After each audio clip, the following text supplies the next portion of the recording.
Bonjour à toutes et à tous, ravi de vous retrouver. Alors aujourd'hui, c'est peu dire que nous allons parler d'un sujet qui donne des cauchemars, qui provoque des cauchemars chez les agriculteurs, chez les producteurs de maïs. Et ce sujet, c'est la prolifération des papillons foreurs du maïs. Alors tout au long de cette émission, nous allons voir ce que sont ces papillons foreurs. Nous allons voir comment protéger les cultures et comment nous prémunir de l'arrivée de ces ravageurs. Alors, pour en parler, je vous présente nos invités. Avec moi sur ce plateau, Patrick Bergougnoux. Bonjour Patrick. Bonjour. Vous êtes chef du marché insecticide chez FMC. Alors vous nous parlerez évidemment des dangers des ravageurs du maïs et de la façon de protéger ces cultures.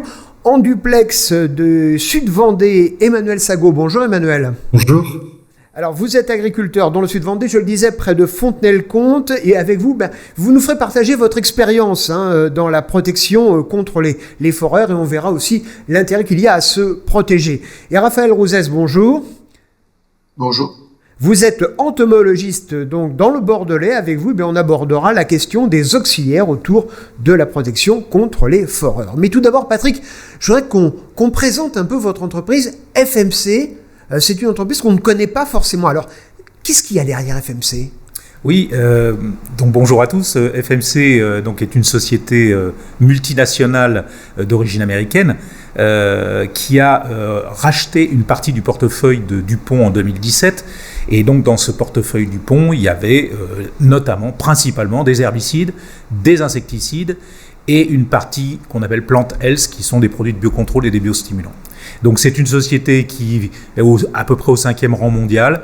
En France, on est 7e, avec un chiffre d'affaires mondial qui est de 4,5 milliards de dollars. Et en France, on est à peu près aux alentours de 100 millions d'euros de chiffre d'affaires. Et vous avez une vraie spécialité aussi sur les foreurs du maïs, justement. Et on a des produits insecticides, notamment, qui sont effectivement très efficaces sur les foreurs du maïs. Alors justement, pourquoi parler aujourd'hui de ces foreurs du maïs ? Bien, alors pourquoi parler de ces foreurs du maïs ? Parce que les foreurs du maïs, parmi les insectes présents dans le maïs, sont ceux qui posent le plus de problèmes sur le maïs, à la fois sur le maïs grain et sur le maïs en silage, et qui peuvent contribuer fortement à déprécier le rendement et la qualité du maïs. Alors on a une idée de comment ça se passe. Là on voit une image avec les ravageurs du maïs. Dieu sait qu'ils sont nombreux. Oui, justement, sur l'image que vous avez, vous voyez qu'effectivement, il y a tout un cortège parasitaire au niveau des cultures de maïs. On trouve des ravageurs du sol, et également des ravageurs qu'on a au niveau du feuillage, qui sont des insectes piqueurs-suceurs, comme des cicadelles, comme des pucerons. Et puis, on a des lépidoptères, notamment des noctuelles défoliatrices, et surtout, là-dedans, des papillons foreurs, avec les deux principaux que l'on trouve en France aujourd'hui, la pyrale et la sésamie. Alors justement, on a une autre image qu'on va voir à l'instant sur la présence des fameux pyrales et sésamies, sésamie qui n'est pas vraiment l'ami d'ailleurs des producteurs pour faire un mauvais jeu de mots. Tout à fait. Alors c'est vrai que sur la présence des pyrales et des sésamies, qui sont donc ces ravageurs principaux du maïs, ça peut engendrer quand même des pertes de rendement considérables, avec en moyenne 5,2 quintaux de pertes sur le maïs grain et 1,3 tonnes de matière sèche sur le maïs en silage, un maïs en silage qui est évidemment pour l'alimentation animale. Et en même temps que l'on a ces pertes de rendement, on a également une baisse de qualité, c'est-à-dire une perte, ce qu'on appelle du PMG, c'est du poids moyen de grain, et également une augmentation des mycotoxines qui sont toxiques à la fois pour les hommes et à la fois pour l'alimentation humaine et pour l'alimentation animale. Sur les pertes en matière de rendement, en matière de finances, on en reparlera tout à l'heure, mais on le disait, vous êtes expert sur ces ravageurs depuis une quinzaine d'années maintenant. Vous pouvez nous en dire plus sur ces deux petites bestioles que sont la sésamie et l'autre ? Oui, tout à fait. Alors, si on commence par la première, qui est la pyrale. La pyrale qui est Ostrinia nubilalis, qui est le nom latin, c'est un papillon en fait qui pond des œufs, et issus de ces œufs, on a ces petites larves que vous voyez là sur la diapo, qui sont, quand elles sont en fin de développement, c'est-à-dire il y a 5 stades larvaires, quand elles sont au stade L5, font à peu près 2 cm de long. Elles sont reconnaissables parce qu'elles ont plusieurs petits points sur l'abdomen, et elles sont d'une couleur jaunâtre à rosée. Hein. Et puis ce qu'on apprend à reconnaître de façon importante, c'est le papillon, parce que c'est le papillon qu'on va piéger pour pouvoir vérifier la dynamique du vol. Et ce papillon, en fait, comme vous le voyez là, il a une forme triangulaire. Hein. On dit, nous, une forme en Mirage 2000, là, en avion de chasse. Il a donc ces ailes triangulaires qui sont vraiment caractéristiques. Et puis, il a des lignes en zigzag sur l'arrière de ses ailes antérieures. Là, Et le papillon, il fait quelle taille à peu près? Le papillon, il fait 2 cm, pareil. Oui, donc l'agriculteur qui inspecte ses parcelles, il faut vraiment qu'il ait le nez sur les feuilles ou sur les, oui, alors il va pas le voir sur dans le les feuillage. cannes de maïs. Alors, il ne va pas le voir dans le feuillage. On a un système de piégeage qui permet justement de vérifier l'évolution du vol. Et c'est dans ces systèmes de piégeage qu'on apprend justement à reconnaître ces papillons pour les compter et les mettre sur une application. On en parlera tout à l'heure. Et ça, ces insectes se développent rapidement? Oui, alors en fait, ils se développent rapidement. On a, si on présente la diapo d'après, on verra qu'on a un système de répartition nationale de ce papillon. Hein. On en a aussi bien au sud qu'au nord de la France, à l'est ou à l'ouest. Par contre, il a une présence avec plusieurs générations au sud, jusqu'à 3 générations au sud sur la saison.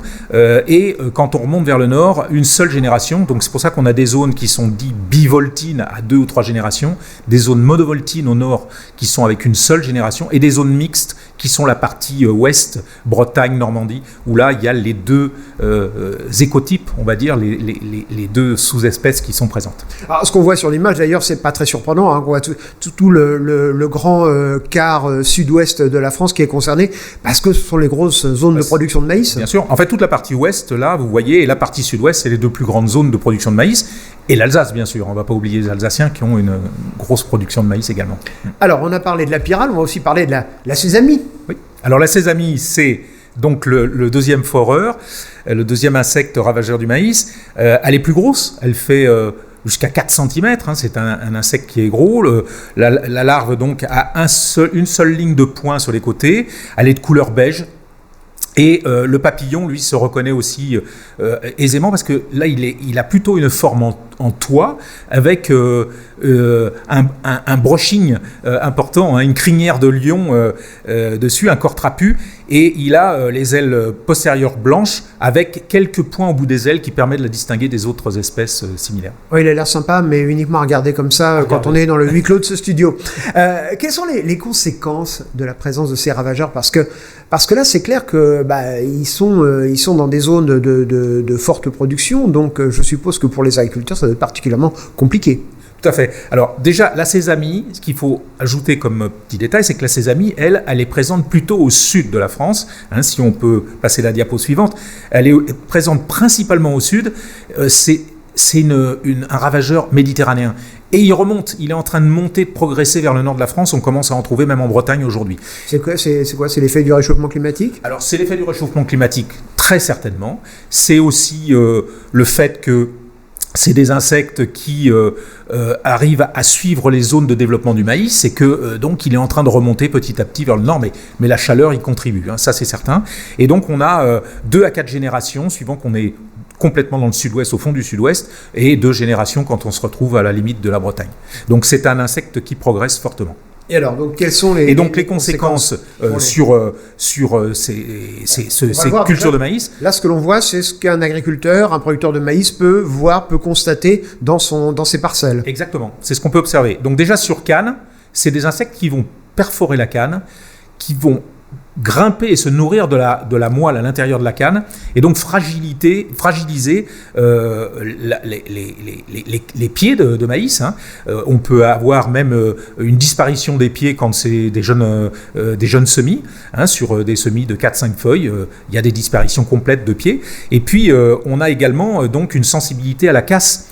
Donc un impact sur de l'averse, ce qu'on appelle l'averse, donc les cannes qui cassent, et un impact sur le temps de récolte, de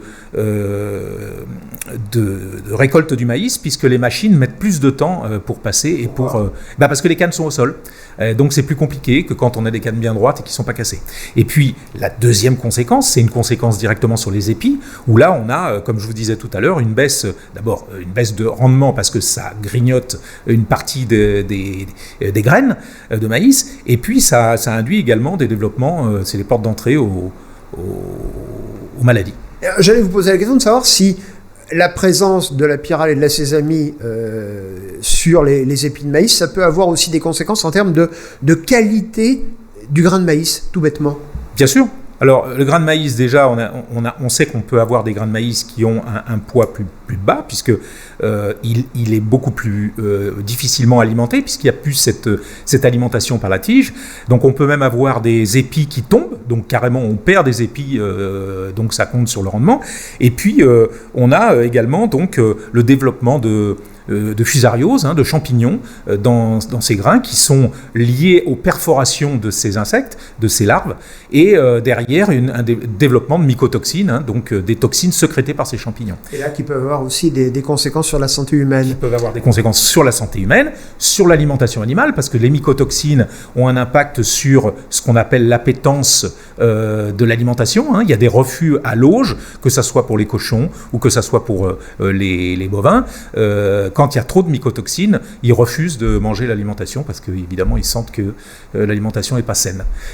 Et on peut avoir jusque des rendements, de baisse de rendement qui peuvent aller jusqu'à 30 quintaux hectares dans les cas extrêmes pour le maïs grain. Et pour du maïs en silage, on a jusqu'à 2,7 tonnes de matière sèche en moins. Donc, c'est des pertes considérables pour le maïsiculteur. Alors, justement, un maïsiculteur, on va en retrouver un. Emmanuel Sagot, vous avez fait l'expérience de ces ravageurs dans le sud Vendée. En 2017, par exemple, je crois que vous avez des chiffres précis là-dessus et vous n'utilisiez pas de moyens de traitement. Et là, j'allais dire, vous l'avez payé cash. En 2017, j'ai décidé de faire l'impasse traitement pour des raisons économiques et je l'ai regretté. J'ai estimé une perte à peu près à 10 quintaux sur ma récolte complète de maïs grain.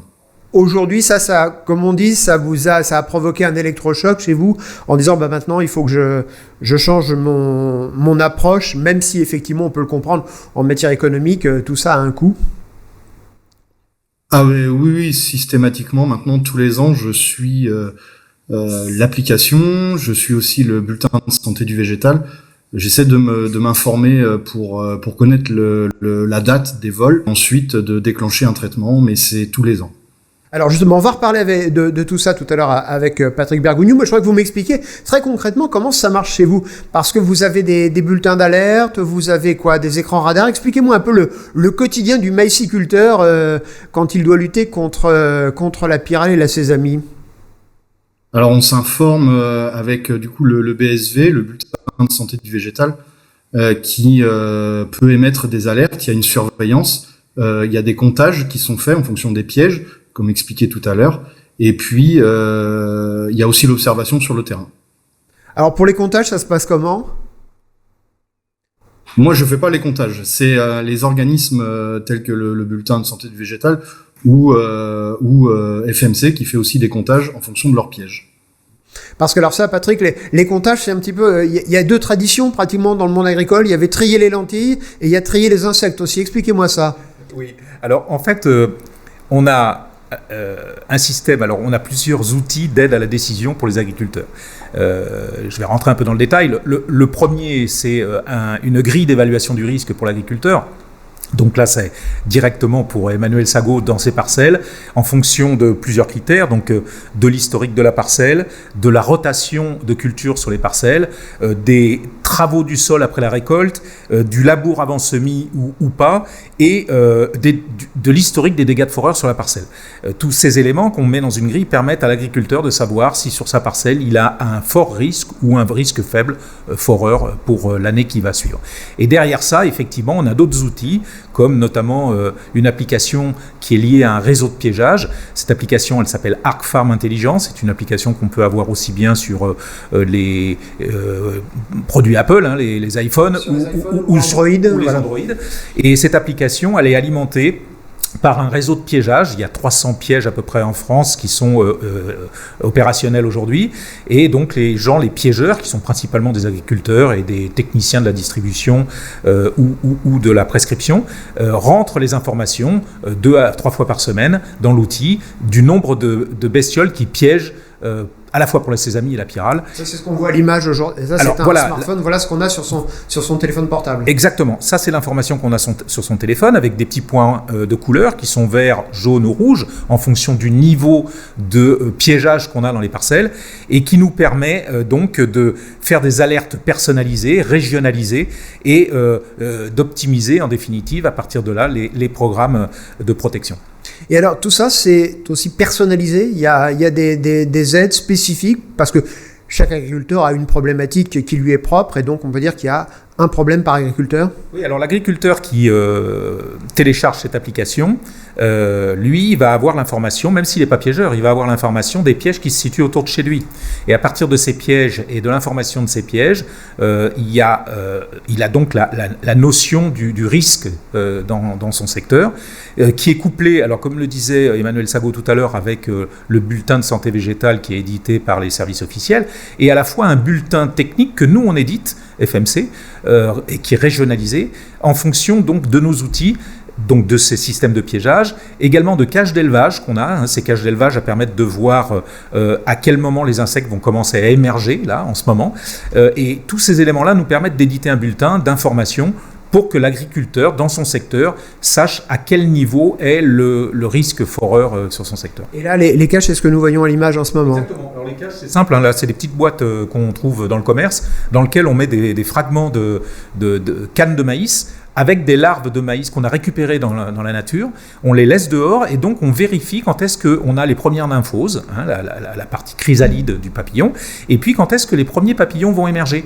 Donc ça, couplé avec l'application de piégeage, ça nous permet de dire « Ah, attention, on se rapproche du début du vol ou des premières pontes ou des premières larves, donc il est le temps d'intervenir. » Et grosso modo, il y a combien de ces pièges sur le territoire national ? Il y a à peu près 300 pièges en France qui sont répartis sur l'ensemble des bassins de production. Alors Emmanuel, vous avez testé ces outils d'aide à la décision. Vous en avez pensé quoi ? Moi, je trouve que c'est intéressant parce que, en plus, ça permet d'avoir un recul à l'échelle de la région, de ma région, et on voit qu'en fonction de où on est placé sur la carte, on n'a pas la même pression. Et je trouve que c'est intéressant. Ça permet de croiser les données entre le bulletin et l'application et de dire, bon, je peux attendre, j'y vais, ou il y a urgence. Et quand vous utilisez ces moyens d'aide à la décision, c'est du stress en moins ? Ça conforte dans le déclenchement ou pas du traitement. Ça permet d'aider. Et là, par exemple, très concrètement, ça a sauvé ces dernières années une partie de vos parcelles ou pas ? Oui, parce que moi je produis en plus le maïs sous 3 formes, en silage pour mes animaux, grains, et aussi je suis producteur de maïs semences. Donc on doit répondre à une qualité sanitaire, et en plus on a des dates de semis qui sont très différentes. Donc on peut avoir plusieurs vols sur plusieurs cultures différentes. Et ça colle bien ce que vous avez par exemple sur votre smartphone, c'est vraiment le moment où on dit il faut y aller, ou alors non, finalement là je suis tranquille, j'aurai pas d'attaque, tout du moins dans les jours qui viennent ou les semaines qui viennent. Oui, tout à fait, oui. Alors Patrick, moi je voudrais qu'on regarde aussi l'autre outil, parce que vous n'avez pas que ce que nous avons montré, il y a encore d'autres choses qui permettent de se protéger, ou en tout cas de protéger ces cultures. De quoi s'agit-il ? Oui, alors en fait c'est l'ensemble de ces outils dont je vous parlais tout à l'heure qui nous permettent d'élaborer un bulletin d'avertissement agricole. Donc que ça soit la grille et l'épidoscope, que ça soit l'application qu'on a sur le smartphone, Arc Farm Intelligence, les cages d'élevage, tous ces éléments-là nous permettent de définir exactement la stratégie qu'on va pouvoir mettre en place et d'informer les agriculteurs de la situation dans laquelle ils sont sur leur secteur. Et donc, ces outils d'accompagnement autour de la protection contre les foreurs, c'est vraiment la solution de protection contre les ravageurs ? Alors, ce n'est pas la solution de protection, c'est une solution pour définir si on doit faire une protection, à quel moment positionner au mieux la protection, que ce soit une protection biologique ou une protection insecticide. Voilà. Et ce qu'on voit à l'image d'ailleurs, c'est la stratégie. Alors c'est pas uniquement, j'allais dire, une stratégie presse-bouton. Il y a les petits voyants rouges. Il faut vite aller dans les champs et pulvériser. Non, tout à fait. Alors la première des protections, c'est une protection, je dirais, sur l'agronomie. Donc là, vous voyez qu'il y a 2 points. Il y a le broyage des cannes. Ça, c'est extrêmement important parce que le broyage des cannes permet d'éliminer une partie des insectes qui vont hiverner. Donc si on détruit les cannes, on détruit une partie de ces insectes. Il y a également l'enfouissement par le labour. On sait que le labour contribue à réduire de 30 à 50% la population d'insectes dans le champ. Et à côté de ça, évidemment, on a les méthodes de biocontrôle. Donc les méthodes de biocontrôle, c'est les Bacillus thuringiensis. On a des produits à base de Bacillus thuringiensis qui sont des bactéries spécifiques pour les larves d'insectes. Et on a également ce qu'on appelle les trichogrammes. Donc là, ce sont des lâchers de petites guêpes qui sont, dont parlera tout à l'heure Raphaël, mais qui sont des insectes qui s'attaquent directement à la larve de foreur, mais qui ne fonctionne que sur la partie des pyrales. Donc, si on a des sésamies, malheureusement, ça ne fonctionne pas dessus. Donc, ça marche plutôt dans la moitié nord de la France. Ça marche partout où il y a de la pyrale, sauf que quand il y a les deux, malheureusement, on aura quand même les attaques de sésamies. Alors, c'est vrai que c'est beaucoup développé dans le nord de la France, là où on n'a pas de sésamies. Bon, et avec vous, je pense que je vais regarder mes guêpes un petit peu différemment maintenant. Bien sûr. Voilà. Alors, la question impossible que je vais vous poser, pourquoi aujourd'hui choisir Coragen? Pourquoi? Parce qu'il y a quand même une offre diverse. Qu'est-ce qui fait votre spécificité? Alors, déjà, le Coragen, il s'inscrit dans une gamme de produits de protection des plantes. On a plusieurs familles. Donc, on a des pyrétrénoïdes, on a la famille des spinosines, et puis on a la famille des diamides. La famille des diamides, c'est le Coragen, un des produits, une des molécules qui sont dans cette famille-là. Alors, cette famille-là, c'est d'abord l'efficacité optimale sur ces ravageurs, sur les lépidoptères, mais principalement les foreurs du maïs. C'est la persistance d'action. On a un produit qui a une persistance d'action de 21 jours, alors que les autres sont entre 7 et 10 jours. Donc on a vraiment une couverture plus large du maïs, de la culture du maïs avec ce produit-là. Sa souplesse de positionnement, parce qu'on peut le positionner aussi bien sur le dépôt des œufs que sur les premières émergences de larves. Donc ça permet d'avoir une période d'application un peu souple. C'est également la préservation des auxiliaires, et là on va demander à Raphaël ce qu'il en pense, et puis c'est un produit aussi qui a une absence de classement toxicologique, donc ça c'est quand même remarquable, puisque c'est un insecticide qui n'a pas de toxicité pour les vertébrés. Alors justement, Raphaël, je me tournais vers vous, je rappelle que vous êtes entomologiste, et vous allez nous parler des auxiliaires, parce que moi il y a une question que je me pose, c'est bien beau d'utiliser ces produits, mais quid des autres petits insectes qu'on trouve dans les champs?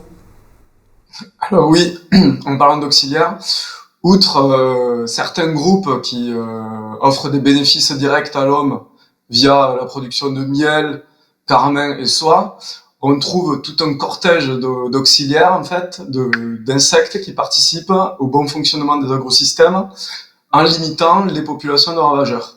On appelle ça donc auxiliaires au sens strict ou ennemis naturels des cultures. Alors ils sont vastes, nombreux, ils ont différents modes de comportement, différentes stratégies. On en trouve 3 principales catégories. En premier, il y a une diapo pour ça, mais on a les prédateurs, par exemple, voilà, qui peuvent être généralistes, un peu comme les araignées, on va dire, ou spécialistes comme les coccinelles, qui vont se consommer juste un type de proie, voilà, qui pendant la totalité de leur cycle ou une partie de leur cycle vont consommer des ravageurs. Donc ça, c'est les groupes les plus connus, on va dire. Ensuite, on a peut-être un groupe un peu moins connu qui sont les parasitoïdes, voilà, symbolisés ici par la bestiole alien, parce que c'est vraiment les aliens des insectes. Tout à l'heure, Patrick a parlé des trichogrammes. Les trichogrammes sont des parasitoïdes. En général, ce sont des guêpes solitaires ou des mouches, voilà, dont la femelle va pondre à l'intérieur de leur proie, et sa larve va se développer aux dépens de la proie, et après finalement la consommer de l'intérieur et sortir. Ensuite, on va avoir un dernier groupe qui sont les pathogènes des ravageurs. En fait, ce sont tous les micro-organismes, toutes les maladies, les virus, les bactéries, les protozoaires, les champignons qui se développent finalement à l'intérieur des insectes et qui peuvent provoquer leur mort parfois par de véritables épidémies. Voilà. On a ces 3 grandes catégories. Dans le maïs, donc dans la culture du maïs, on va retrouver un peu toutes ces catégories, voilà.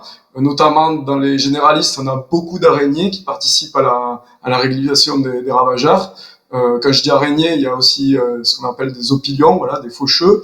On va avoir des groupes d'insectes exclusivement prédateurs comme les chrysopes, notamment leurs larves, qui vont consommer énormément de proies, voilà. Ensuite, on va avoir finalement des punaises, voilà, des familles de punaises un peu particulières, généralistes, qui vont également participer à la régulation de ces nombreux ravageurs. On va avoir également au niveau du sol d'autres types d'auxiliaires, les agriculteurs le connaissent bien, ce sont les carabes et les staphylins, qui eux vont finalement réguler toutes les parties larvaires qu'on trouve au niveau du sol.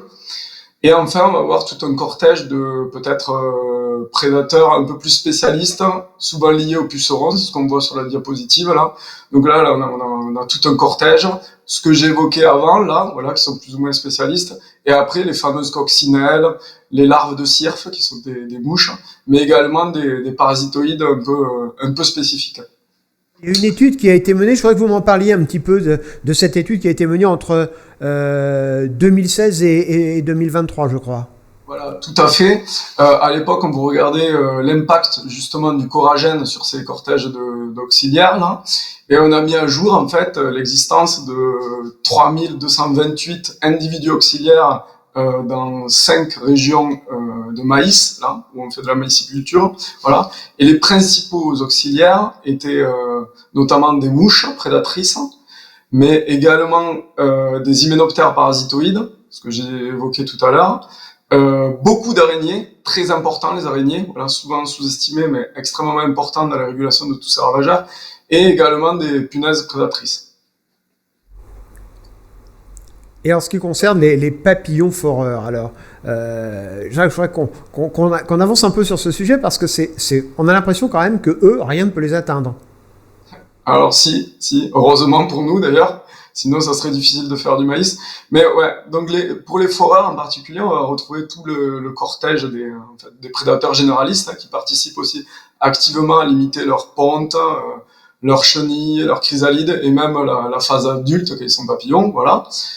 C'est ce que j'évoquais tout à l'heure. Et après, on va avoir finalement des auxiliaires un peu plus spécialisés, voilà, notamment parmi les parasitoïdes, notamment pour la pyrale. Patrick l'a évoqué. On a ce qu'on appelle des microguêpes qui vont participer à la régulation des pontes des pyrales. Ce sont les trichogrammes. Mais finalement, elles sont très connues parce qu'elles sont utilisées en lutte biologique, mais en conditions naturelles, ce ne sont pas forcément les plus efficaces. On va trouver principalement 3 parasitoïdes larvaires, voilà, 2 mouches, une qui s'appelle Lidella thomsoni, une autre qui s'appelle Pseudoperichaeta nigrolineata, voilà, et enfin une guêpe solitaire, voilà, qui va faire partie de la famille des braconidés, qui va également participer à la régulation des populations de pyrales. Mais alors, dites-moi, Emmanuel, comment on fait pour favoriser la prolifération de ce que moi j'appellerais les tueurs à gages de ses amis et de pyrales? Comment on peut en avoir un peu plus dans son exploitation pour protéger ses cultures? Alors, c'est tout simple, voilà. L'idée générale, c'est un peu de complexifier son exploitation agricole, voilà. Pas uniquement se focaliser sur la partie cultivée, voilà. Ce qui est important, en fait, c'est d'avoir des zones un peu sauvages à proximité des cultures. Alors, quand je dis zone sauvage, c'est les haies, les mares, les fossés, etc., etc. La plupart de ces auxiliaires, en fait, passent une partie de leur vie, voilà, en bordure des champs, et après transitent vers les champs, finalement, pour réguler les populations de ravageurs. Voilà. Donc, il y a une discipline qui est née dans les années 2010, pardon. C'est la lutte biologique par conservation d'habitat, voilà. En fait, c'est tout simple. Ça consiste à toutes les pratiques agroécologiques pour conserver et augmenter les populations d'auxiliaires à proximité des cultures. Donc, tout simplement, en fait, on maintient l'habitat à proximité, on maintient les fleurs sauvages, On maintient des zones sauvages aussi pour pouvoir maintenir des proies alternatives, pour que ces fameux auxiliaires restent dans le milieu. Et enfin, on essaye de faire une connectivité de tous ces éléments un peu sauvages avec la zone cultivée pour que en fait, tous ces auxiliaires transitent dans l'agrosystème et finalement puissent intervenir au plus près des cultures et avoir une efficacité sur ces différents ravageurs. Et ça, c'est compliqué à mettre en place ou pas ? Non, c'est assez simple en fait. C'est assez pragmatique. Hein. C'est ce qu'on appelle le bon sens paysan, quoi. C'est-à-dire que de temps en temps, au lieu de faucher, de mettre en fait, d'homogénéiser son agrosystème, eh bien, on fait l'inverse, quoi. On va plutôt planter des haies, on va plutôt laisser pousser l'herbe, et c'est ces zones sauvages à proximité, et le pourcentage de ces zones sauvages à proximité des champs qui va faire qu'on va avoir un bon fonctionnement, on va avoir une bonne population d'auxiliaires qui va pouvoir finalement facilement et rapidement aller dans les champs pour réguler les populations de ravageurs, et notamment de forats. Emmanuel, vous, dans le sud Vendée aussi, ça se passe comment concrètement ? Oui, moi j'ai des zones entourées de haies, des bandes enherbées en bordure de rivière et depuis 3 ans, je plante quelques mètres linéaires de haies le long des champs qui n'en ont pas. Alors, Patrick, je voudrais quand même qu'on parle, parce que là on a parlé de ces insectes, des ravages sur les cultures, mais je voudrais qu'on parle un petit peu argent, parce que c'est quand même le nerf de la guerre. Les questions de rendement, elles sont importantes quand on doit se bagarrer contre ces foreurs du maïs.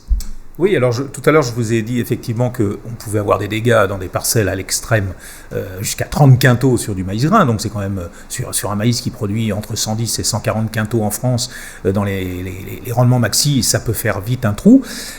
Nous, on a un réseau de parcelles dans lequel on a testé nos produits en comparaison de témoins non traités. Sur la moyenne, sur 13 années et de plus de 280 parcelles, on a une moyenne de perte de rendement ou de préservation de quintaux de 5,2 quintaux en moyenne. Donc, c'est-à-dire que la partie protégée, 5,2 quintaux de plus que la partie non protégée. Et ça, c'est important parce que quand on ramène tout à la partie pécuniaire et qu'on retire le coût de l'application, le passage, etc., c'est à peu près 39 € de moyenne de gagner sur l'exploitation par hectare. Et sur le maïs en silage, ça peut vite monter, puisque là, c'est 77 € de l'hectare, c'est-à-dire 1,3 tonnes de matière sèche. D'ailleurs, c'est vrai que sur le maïs en silage, on se pose peut-être, enfin, certains agriculteurs se posent peut-être un peu moins la question en disant, bon, c'est l'ensilage, voilà, c'est pas forcément important, c'est pas aussi important, par exemple, que le maïs qui finira en boîte de conserve dans une grande surface. Oui, je pense que les producteurs de maïs en silage sont un peu moins... se sentent un peu moins concernés, malgré que on ait les mêmes dégâts sur du maïs grain ou sur du maïs en silage, mais je pense qu'ils se sentent moins concernés, ils sont peut-être moins soucieux de la perte de rendement. Par contre, sur la perte de qualité, ils devraient en prendre conscience parce que c'est directement l'impact sur l'alimentation animale. Donc en conclusion, on peut dire qu'en matière de rentabilité, c'est la solution pour les producteurs de maïs. Oui, tout à fait. Coragène reste quand même la solution idéale avec de nombreux atouts et bénéfices pour la culture de maïs. Oui. Et puis si un agriculteur qui aura un doute peut éventuellement aller faire un petit tour du côté de chez Emmanuel Sagot dans le sud Vendée pour voir comment ça marche en vrai. Exactement. Eh bien, ce sera le mot de la fin. Merci beaucoup, messieurs, d'avoir participé à ce rendez-vous. Merci aussi pour toutes ces notes d'espoir quand même pour les producteurs de maïs. Je rappelle que vous pourrez retrouver cette émission simplement sur le site fmcagro.com. Et moi, je vous dis à très bientôt. Au revoir.